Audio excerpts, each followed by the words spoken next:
اعوذ باللہ السمیع العلیم من الشیطان الرجیم بسم اللہ الرحمن الرحیم ربنا آتنا فی الدنیا حسنۃ وفی الآخرۃ حسنۃ وقنا عذاب النار۔ عزیز طلباء السلام علیکم ورحمۃ اللہ وبرکاتہ۔ شرح المدوم کتاب جہاد درس نمبر 472 میں غنیمت کا معنی اور مفہوم بیان کیا جائے گا۔ کتاب جہاد فاصلے سوم میں غنیمت کے بارے میں بحث کرنا چاہتے ہیں۔ غنیمت کے لغوی اور اصطلاحی تعریفات ذکر ہوں گی۔ غنیمت کے بعد مصادیق اور احکام بیان ہوں گے، متعلقہ مسائل اور فروعات آئیں گے، روایات اور احادیث کا تذکرہ ہوگا، عبارت کی تشریح اور تطبیق پیش کی جائے گی۔ کتاب جہاد فاصلے سوم میں غنیمت جنگی کے بارے میں بحث کرنا چاہتے ہیں۔ غنیمت اصل لغت میں وہ مال ہوتا ہے جو انسان کو ہاتھ آتا ہے، اس کو حاصل ہوتا ہے۔ تو یہ مال اگر تجارت، زراعت یا کسی پیشے وغیرہ کے ذریعے کمائے تو اس کے بارے میں کتاب الخمس میں بحث ہوتی ہے کہ اس کو بچت کا جو حصہ ہوتا ہے تو اس میں 5واں خمس کے طور پر واجب ہوتا ہے۔ اور اگر جنگ کے ذریعے یہ مال حاصل ہو تو کتاب الجہاد میں اس کا حکم بیان کیا جاتا ہے۔ شہید ثانی فرماتے ہیں مراد یہ ہے کتاب الجہاد میں غنیمت سے وہ مال ہے کہ جو لشکر اسلام کے ذریعے جب وہ فتح یاب ہوتے ہیں تو دشمنوں سے حاصل ہوتا ہے، اسے غنیمت کہتے ہیں اور یہ مجاہدین میں تقسیم کیا جاتا ہے۔ اور غنیمت میں جو مال ہاتھ آتے ہیں تو ان کی 3 قسمیں ہیں۔ کچھ تو مال منقول ہوتا ہے جیسے سونا چاندی، حیوانات، لباس وغیرہ۔ کچھ غیر منقول ہوتا ہے جیسے زراعت والی زمین، گھروں والی زمین، دکان اور درخت۔ اور تیسرا وہ قیدی ہوتے ہیں جیسے عورتیں اور بچے، تو ان کے احکام تفصیل کے ساتھ بیان کیے جائیں گے۔ اگر جو مال دشمنوں سے حیلے اور دھوکے کے ذریعے یا چوری کے ذریعے حاصل ہوتا ہے تو وہ غنیمت نہیں ہوتا، بلکہ یہ اسی کا ہوتا ہے جو دھوکہ دہی کرتا ہے یا چوری کرتا ہے، تو اس کو باقی لشکر میں تقسیم نہیں کیا جاتا۔ اسی طرح اگر کچھ اموال دشمنوں سے حاصل ہوں کہ وہ خود بخود اپنا علاقہ چھوڑ کر چلے جائیں اس جگہ کو اور وہاں پر جنگ وغیرہ نہ لڑنی پڑے تو یہ مال امام کے ساتھ مخصوص ہوتا ہے اور غنیمت کا حصہ شمار نہیں ہوتا۔ عبارت کو دیکھتے ہیں۔ فرمایا الفصل الثالث فی الغنیمت واصلها المال المکتسب والمراد هنا ما اخذته الفئة المجاهدة على سبيل الغلبة لا باختلاس وسرقة فإنه لآخذه ولا بانجلاء أهله عنه بغير قتال فإنه للإمام۔ تیسری فصل میں غنیمت کے بارے میں بحث ہوگی۔ اصل لغت میں غنیمت وہ مال ہوتا ہے جو انسان کے ہاتھ آتا ہے، انسان کماتا ہے اس کو، اور اس سے مراد کتاب جہاد میں وہ مال ہے جو لشکر اسلام یعنی وہ گروہ جو جہاد کرتے ہیں غلبے کے طریقے سے جو وہ حاصل کرتے ہیں تو وہ مال غنیمت ہوتا ہے۔ لا باختلاس و سرقۃ، نہ کہ دھوکے کے اور چوری کے ذریعے جو مال حاصل ہو، فإنہ لآخذہ، وہ غنیمت میں شمار نہیں ہوگا بلکہ وہ جو شخص اس کو دھوکہ دیتا ہے یا چوری کرتا ہے اسی کے پاس وہ رہتا ہے۔ وَلَا بِانْجِلَاءِ أَهْلِهِ عَنْهُ بِغَيْرِ قِتَالٍ، اور نہ ہی وہ مال جو اس کے رہنے والے چھوڑ کے چلے جائیں بغیر جنگ کے، فَإِنَّهُ لِلْإِمَامِ، تو وہ مال انفال میں شمار ہوتا ہے اور امام کے لیے مخصوص ہوتا ہے۔ وَتُمْلَكُ النِّسَاءُ وَالْأَطْفَالُ بِالسَّبْيِ وَإِنْ كَانَتِ الْحَرْبُ قَائِمَةً وَالذُّكُورُ الْبَالِغُونَ يُقْتَلُونَ حَتْمًا إِنْ أُخِذُوا وَالْحَرْبُ قَائِمَةٌ إِلَّا أَنْ يُسْلِمُوا فَيَسْقُطُ قَتْلُهُمْ۔ تو اس عبارت میں اسیر اور قیدی کے بارے میں بحث کرنا چاہتے ہیں۔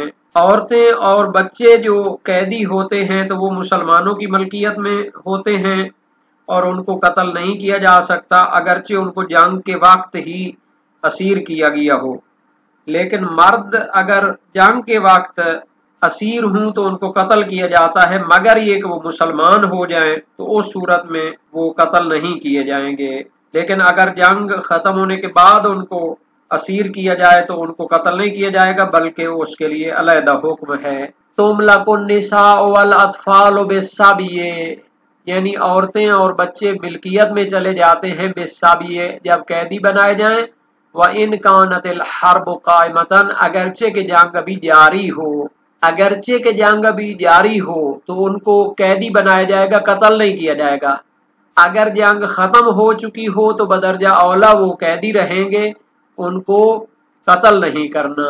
وَالذُّكُورُ الْبَالِغُونَ يُقْتَلُونَ حَتْمًا، جبکہ بالغ مرد جو جنگ کے وقت پکڑے جائیں اور قیدی ہوں تو ان کو قتل کیا جائے گا۔ ان اخذوا، اگر وہ پکڑے جائیں، والحرب قائمۃ، اور جنگ ابھی جاری ہو، الا ان یسلموا، مگر یہ کہ وہ اسلام لے آئیں، فیسقط قتلہم، تو ان کو قتل کرنا ساقط ہوگا، یعنی قتل ان کا پھر معاف ہو جائے گا۔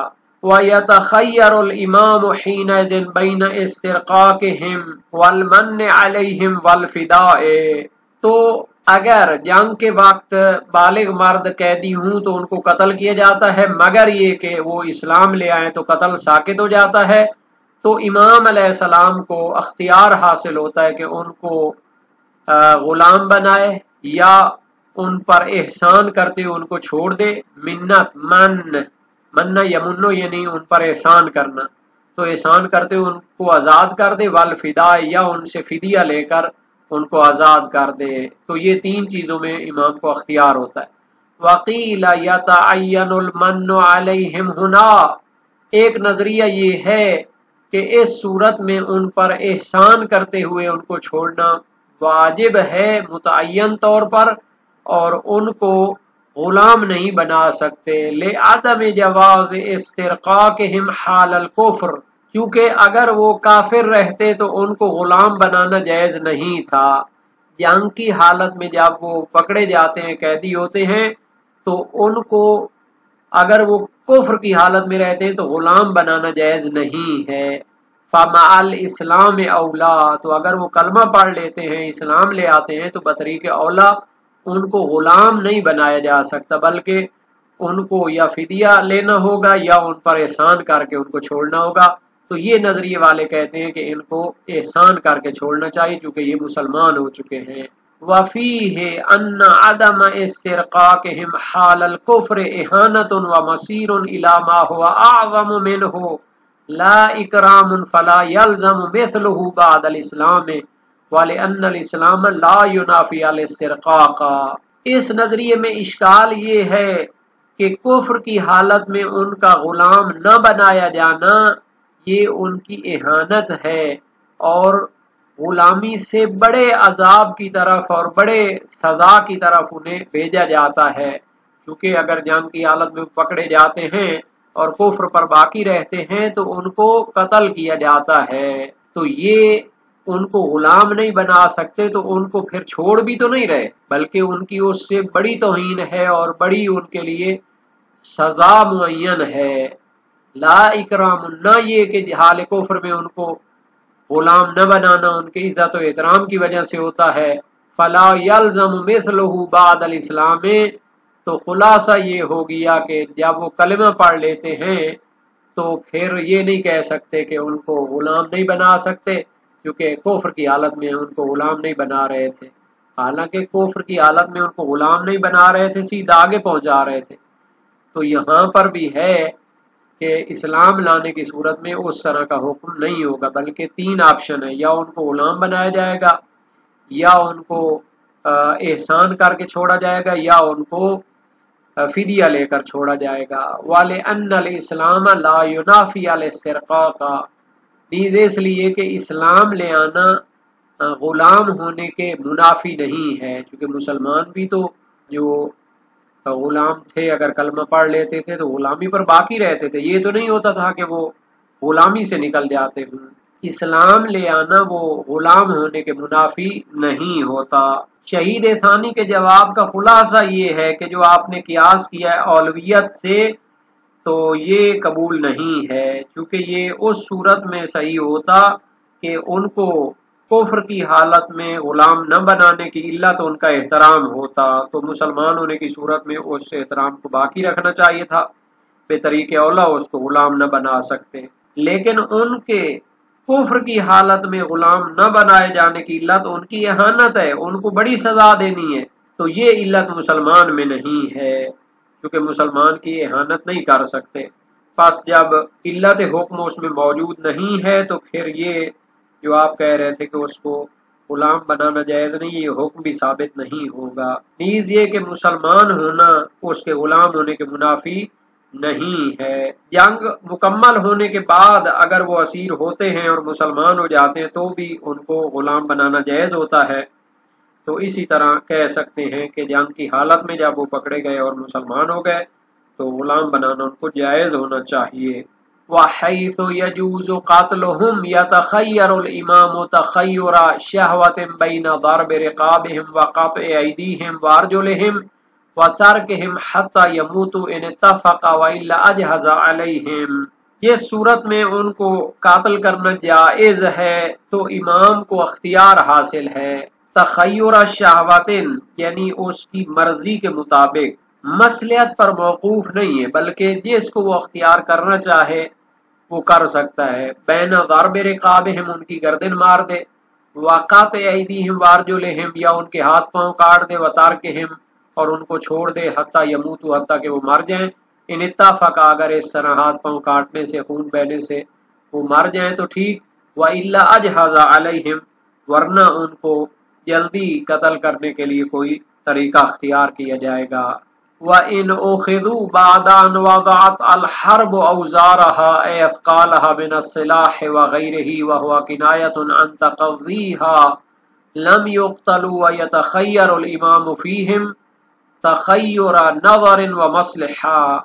اگر تو وہ جنگ کے وقت جنگ جاری ہے اور اس کے وقت پکڑے جاتے ہیں تو ان کو قتل کرنا تھا، مگر یہ کہ مسلمان ہو جائیں تو پھر امام کو اختیار حاصل ہے، غلام بنائے یا احسان کرتے ہوئے چھوڑے یا ان کو فدیہ لے کر چھوڑے۔